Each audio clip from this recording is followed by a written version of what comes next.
Ahmed Tidiane Chérif Diop pour toutes ces informations. Mesdames, Messieurs, nous avons le plaisir ce soir de recevoir le docteur Bokoum, docteur Seydou Bokoum. Bonsoir. Bonsoir Der, et merci pour l'invitation. Alors, vous êtes le vice-président du laboratoire de recherche économique et monétaire, l'AREM, de l'université Cheikh Anta Diop de Dakar, et nous allons parler du projet de loi sur la réglementation bancaire. En effet, le ministre des Finances, M. Cheikh Diba, était à l'Assemblée nationale aujourd'hui même pour le vote de cette loi. Docteur, est-ce que vous pouvez nous dire, nous expliquer, c'est quoi la loi sur la réglementation bancaire? Ok, merci Der. Donc, comme vous le voyez, le Sénégal est dans un cadre de l'UMOA. Et la politique monétaire est définie au sein de l'UMOA. Et c'est la BCEAO qui est, en tant que la Banque centrale, qui définit l'aspect macro, qui va dire tout ce qui est macroéconomique, c'est défini par la BCEAO. Et tout ce qui est micro, c'est autour des banques commerciales et des instituts de microfinance. Donc, pour cela, donc, il faut une réglementation des banques commerciales et des instituts de microfinance. Ainsi, en se basant sur BAL 2, 3, qui sont des... en quelque sorte, c'est mondialement, tous les pays se réfèrent aux accords de Bâle, disons moins, entre guillemets. Et ces accords de Bâle, qui régissent presque la réglementation bancaire, avec la Banque internationale de settlement, c'est cette réglementation que la BCEAO ou l'UMOA a décidé d'appliquer pour les pays de l'UMOA. Donc, c'est cette réglementation qu'on va appliquer. Mais il y a un problème qui se pose. Est-ce que cette réglementation est adaptée à nos économies? Première question. Oui. Deuxième question, est-ce qu'ils ont pris en compte les clients? Parce que dans cette réglementation, on va donner un pouvoir vraiment, je ne dirais pas absolu, mais un programme extrême aux banques qui pourront faire tout ce qu'ils veulent. Ah oui? Ah ouais, tout ce qu'ils veulent. Déjà, les gens trouvent qu'on a donné aux banques des pouvoirs exorbitants sur leur argent. Et là, vous nous inquiétez. Non, mais ça ne vient pas de moi. Il faut le dire. Henry Ford disait, si le citoyen normal savait comment marche le système bancaire ou monétaire, demain il y aurait la révolution. Mais les banques ont trop de puissance dans nos pays-là. Et ce n'est pas normal. Et déjà, avant de nous expliquer si c'est adapté ou non à nos... Est-ce à dire qu'avant, il n'y avait pas de loi de réglementation? S'il y en avait, et maintenant, à partir de la crise de 2008, où vraiment... Pourquoi seulement maintenant? Parce que une loi de réglementation? Non, pourtant, c'est pas maintenant. Ça a été voté à l'année dernière, septembre de 2023. Donc, c'est encore... mais même jusqu'à 2023, c'est incompréhensible. On faisait comment avant? Non, ils réforment le système. En fait, ils sont en train de réformer le système, mettre plus de transparence, pour que les banquiers peuvent contrôler tout le monde. C'est un système de contrôle, en quelque sorte. Mais le problème, c'est quoi exactement? Est-ce qu'on a le droit de donner tout ce pouvoir aux banques? Vous dites, est-ce que c'est déjà adapté à nos réalités? Pour moi, non. Pour moi, non. Tu es un pays où 87% de la population est informelle. Comment peux-tu avoir des systèmes bancaires de telle envergure ou qui ne facilitent pas l'inclusion financière, qui ne facilitent pas l'accès au crédit? Oui, je suis tenté de dire, et le client dans tout cela, mais le client, c'est en quelque sorte, c'est le parent pauvre. Tu peux rien faire avec ce système-là. Et comment c'est arrivé? Parce que eux, ils avaient des problèmes pendant la crise financière de 2008. Les banques ont créé trop de monnaie.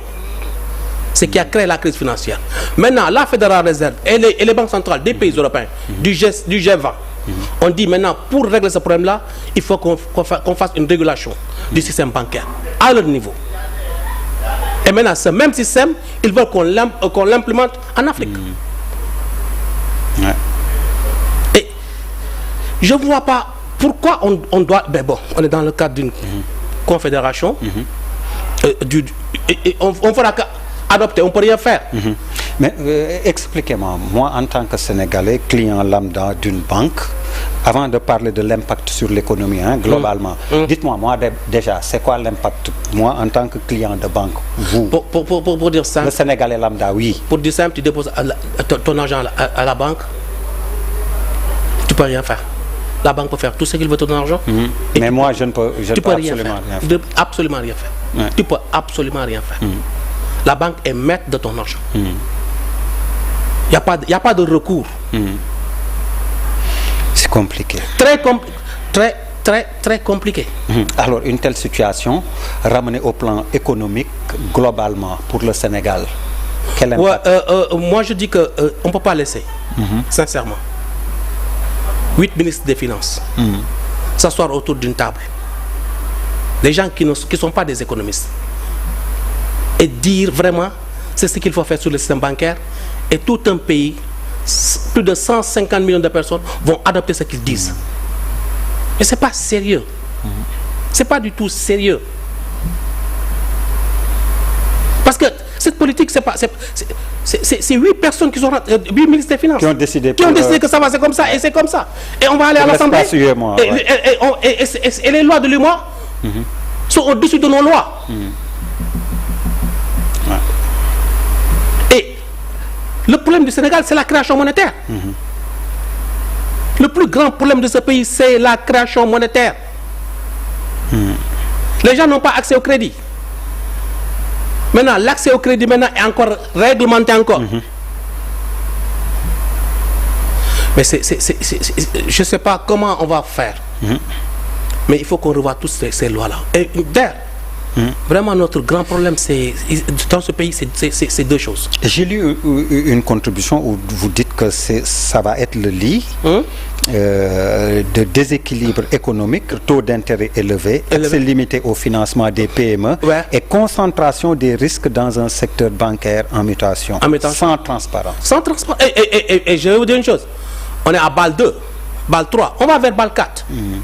BAL en Suisse, hein? BAL, c'est pour vous dire que ce qui tient notre économie, on n'a pas emprise sur ça. C'est la politique monétaire. On n'a pas emprise sur la politique monétaire de ce pays. Et les gens n'ont pas accès au crédit.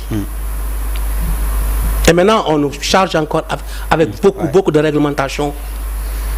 Moi, je pense qu'il faut qu'on revoie la situation. Mais, docteur Bokoum, dites-moi, est-ce qu'il y a une corrélation entre cette loi et la politique du gouvernement sénégalais? Ouais, merci.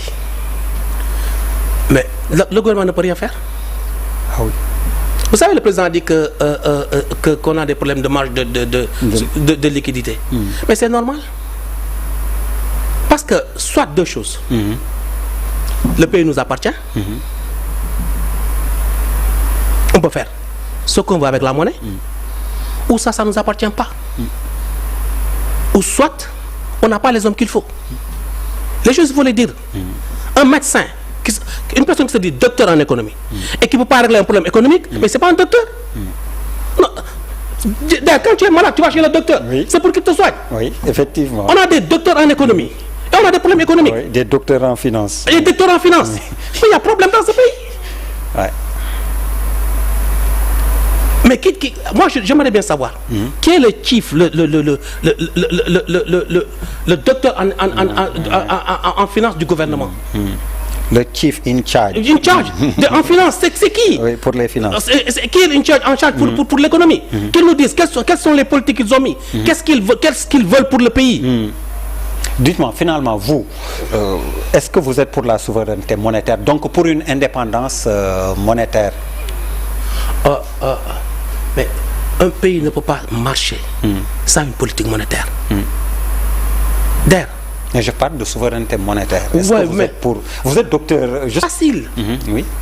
Oui, c'est facile comme vous le dites, comme ça, apparemment. Je vais vous dire, il y a 2 millions de familles au Sénégal. Il y a 2 millions de familles au Sénégal. Tu fais ce qu'on appelle, les Américains l'appellent food stamp. Les Français l'appellent assistance sociale. Les Chinois l'appellent je ne sais pas comment. Il y a Un Américain sur 3 est aidé par son gouvernement. C'est 120 millions d'Américains qui bénéficient des food stamps. Un Français sur 3 est aidé par le gouvernement français. Assistance sociale. Un Chinois sur 3 est aidé par le gouvernement chinois. 400 millions de Chinois. Mais le premier poste budgétaire de ce pays devait être l'assistance sociale. Assister quoi? Les bonnes, les manœuvres.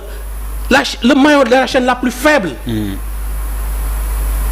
ne faut pas qu'on parle de développement. Mais il faut qu'on aide le maillon le plus faible de la chaîne. Mais là, est-ce qu'on ne tomberait pas dans l'assistanat? Mais c'est normal. Pour que la chaîne marche, il faut aider le maillon le plus faible. En faisant quoi? En leur donnant entre 75 000... Il n'y a pas de complexe à avoir. Vous voyez. Et les donner entre 75 000 et 150 000 francs par mois. De quoi vivre. Et par famille. Il y a 2 millions de familles. Et ça doit être le premier poste budgétaire de ce pays.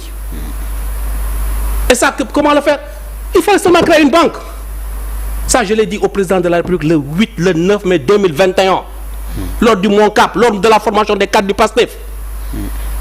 Ce pays, on peut le régler en moins de 6 mois. Mais s'ils ne veulent pas le régler, mais vous savez, moi je suis docteur.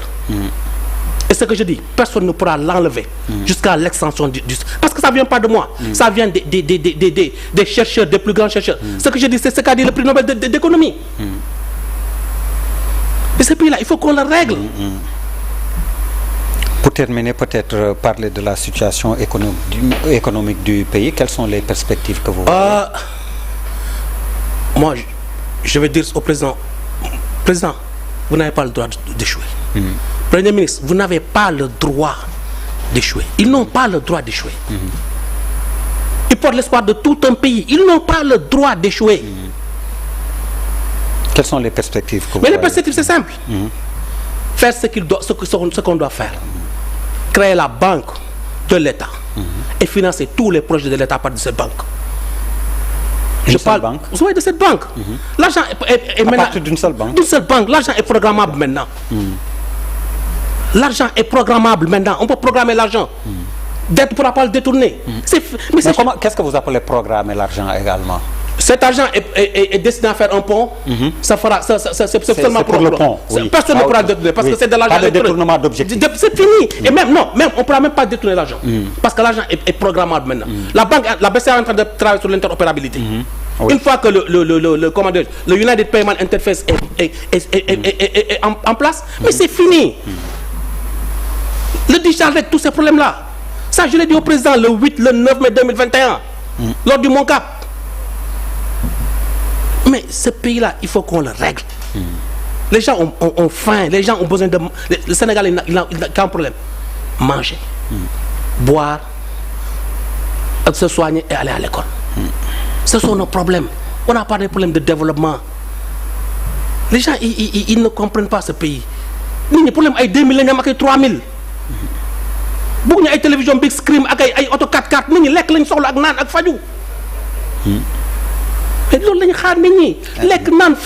Mais attendez, docteur, moi je voudrais bien avoir une 4x4. Hein. Oui, mais tu sais une chose, c'est un process. Là, le développement, c'est un process qui peut aller 2050. Mais un minimum. Quand vous avez l'école, vous pouvez aller jangi. Boy bu yew kërëm gis yaayam ne que amul tegul añ mais bu génnee jaasi parce que il faut mu añ.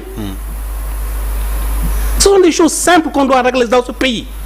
C'est la stabilité sociale. Après, on va parler de développement. Mais il faut qu'on règle la stabilité sociale de ce pays. Si on veut vraiment développer ce pays. Vous parlez de stabilité à l'université. Il y a beaucoup de remous ces derniers temps. Et je pense qu'en partie, vous êtes concerné à un autre degré, à un autre niveau, certes, hein, avec le problème des vacataires doctorants. Hein, je suis docteur vacataire. Oui, oui. Seydou Bokoum, j'ai un doctorat en économie, je suis vacataire. Oui. Je n'ai pas de statut à l'université Cheikh Anta Diop. Oui. Docteur Mbaye, il est docteur psychologue, il est vacataire, il n'a pas de statut. 70% des docteurs de ce pays sont des vacataires. Nous l'avons reçu ici à l'émission. Mais c'est ce pays-là. Docteur Mbaye dont vous parlez, je pense. Et moi, quand on me dit Djubanti, ça beaucoup. Et comment on réglerait votre problème? Mais c'est simple, il faut qu'ils embauchent les professeurs vacataires. Tu ne peux pas être docteur, tu ne peux pas prendre un enfant. C'est quelques 5 000? On est 300. 300, même pas? Mais comment peux-tu prendre un enfant qui va à l'école de la 6e jusqu'au doctorat. Il a son diplôme de docteur, il n'a pas de statut. Est-ce que maintenant les gens voudront aller à l'école? Tu prends 300 docteurs qui sont des docteurs et qui n'ont pas de statut, qui n'ont même pas 150 000 francs par mois. Et ça, on est dans le Djubal-Djubanti. Il ne faut pas qu'on se trompe, quoi. Docteur Bokoum, merci beaucoup. Merci à vous également, mesdames, messieurs, de nous avoir reçus chez vous. Excellente suite de programme. C'était Soir d'Info. Merci, bonsoir. Bonsoir.